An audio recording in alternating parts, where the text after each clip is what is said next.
Greetings, this is Flares. Today we're going to go over the upcoming rerun, Hellet Katana, or I call her Gelot. So this is the alternative version of Hellet, which is better. She is the most S tier awaker you'll ever meet. She is the highest burst champion in the entire game. She is insanely powerful, and I recommend any new players to pull on her. So let's get started on why she's so powerful. First off, her stats are decent baseline. You see her constitution and her attack stats pretty high. And every enlightened, she gets exponentially stronger. She's usable at E0 just fine. You can do A3 D tide E0, but I recommend E3. But every single dupe you get gets stronger. There's no bad enlightened level. Like the first one, 15% crit rate and crit damage. Really good. Second one, more power gain and more prep for her chain ball. Really good. 3, this is insane. Extremely good. In addition, if you're a whale or you want to spend a lot of money on her, she's a very good awaker to go past E3 because every additional dupe past that, you gain crit rate and damage amplification. She is one of the only champions to have 2 insanely good DPS stats every dupe you get her, as you can see here. And her overexalt is not that bad either. So without further ado, let's get into gameplay and teams. So I'm going to prepare, I have some gameplay footage, but I'm going to prepare you a sample team comp. Generally, you want to run her with Thighs and Aegis. Aegis is very good because it helps you stall some turns, and you want these wheels generally. For this slot, you can put in anyone. I put in Celeste because I like running her with Celeste because of the blue tentacles helping her live. But generally, you can run her with anyone. I've seen Aurora run her with Horla. Horla's a good choice. Any chaos will work. Like if you want some survival, for example, you can slot in a Karen or a Knot. It doesn't matter as long as you have these 3, Thighs, Aegis, Hellet. You can even run her without Thighs. She wouldn't be as strong, but she'd still be pretty useful. And for her wheels, you want her Sig wheel. I don't have her Sig wheel yet. And Goliath's Blade plus 12.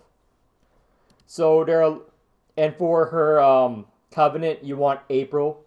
April is like the standard DPS relic that crit rate to start because you're going to be one turning practically every content. So let me pull up my video capture here and let's get started. So I know some of you guys want a visual of what she does. So this is an example of our starting hand. So this card, in regular form, you only get this at E3. So what it does is when you play it, you can choose any one of Gelot's card to create, not draw, create in your hand. So that ensures that your first turn of any battle, you're going to be doing something with her. Generally, you want to choose Hatred Unleash. But sometimes you want Crimson Shackle. You want these 2 cards. Hatred Unleash for a nice AoE at the start of battle. Or Crimson Shackle if you want to stall out more and you know you're not going to take a lot of damage at the start. So I'm going to get the AoE card, for example. I'm going to play 3 Crimson Shackles. Now the reason why I play 3 Crimson Shackles first is to reduce my life pool. I probably won't get it enough, but it's just good practice. Because Hatred Unleash at E2, when you're under a certain amount of HP, it generates more power if you're under 50%. But generally here, I should have played Strike first. Now I just white tentacle shield up. Like her entire gimmick is getting to a low HP and then healing all back up. She's one of the strongest healers and damage dealers in the game. So this card, after we play Chains 3 times, it transforms into Bloodthirsty whatever. So it counts as a strike. So it starts as a 4 cost when you play 3 Chains. And every turn it reduces costs.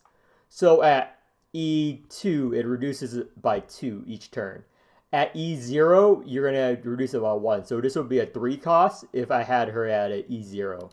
But if you had to have her at E2, really good, you get it at 2 costs. It doesn't say all damage. Okay, let me just go back for a second. Some of you might be surprised. What the fuck happened to those mobs? Yeah, that's Gelot. One turn, shit ton of damage for no reason. Now let me go back here. So I play the other cards, get her low, and I play this card last. This heals you based on your missing life. And play it. Boom. 75 HP. So let me just speed up. Let's see where it. Let's see where I got it. There we go. So this is an elite mob. So this is later. I have Bloodthirsty Fuller. I'm saving the Exalt to showcase in video. Generally, you don't play like this. But this is a good combo everyone uses with dies. Use dies. Her E2 makes any card she copies -2 cost.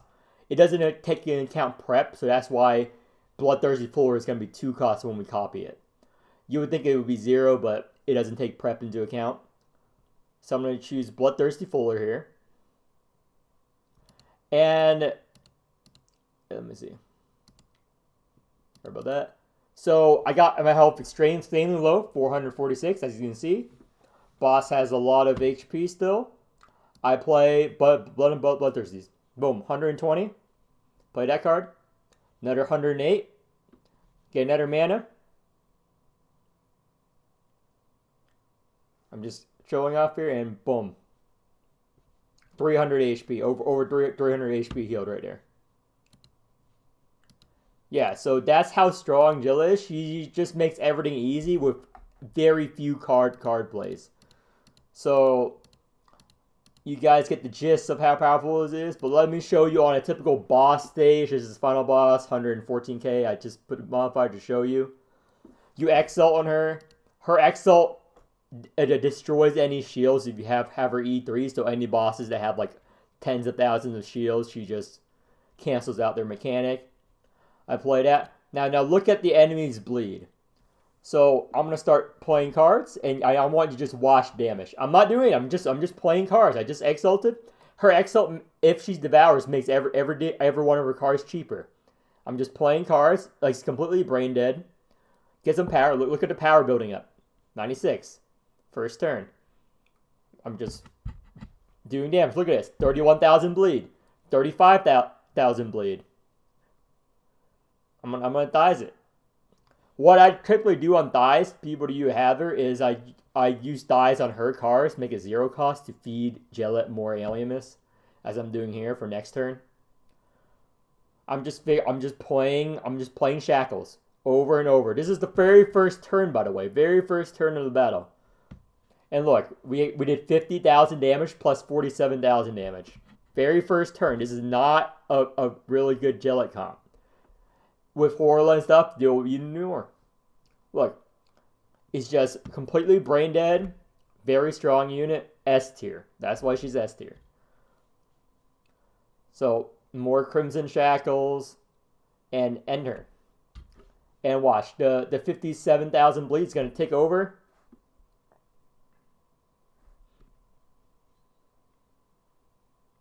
Boom. The bot that's over 100,000 damage turn 1.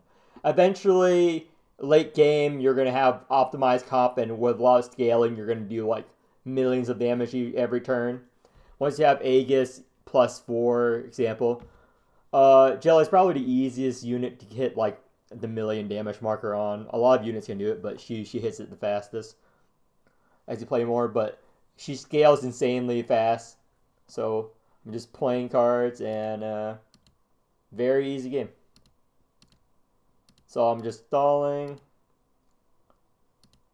for another burst turn. So Aegis, the purpose of Aegis' team is to stall because this team does not have a lot of defense on his own. So Aegis' Petrify or Stun is very useful. So I'm just gonna get Overexalt on Gelot again, and the boss is dead this turn. And this is her Overexalt. If you get her +4. It buffs her bleed damage, and you generate more cards of her. And I'm playing this to reduce my HP below the 50%, so I can trigger the hate traits, which increases strength gain. 16 strength, 16 strength, 16 strength. Playing a bunch of more Crimson Shackles. I mean, I don't need to play more cards. He has 56,000 bleed. 63,000 bleed is dead. But, boom. 80,000 bleed. I'm just in a white stance, and you heal up, and boss is dead. She's S tier. This is a very short video. There's really nothing else to say. She's a very simple unit. S tier, pulver. Again, you want her Sig Wheel and Goliath's Blade plus 12. Get her as high E as possible. Whatever you feel comfortable with. It's your money, not mine. Anyway, that's it for this video. I'll see you next time.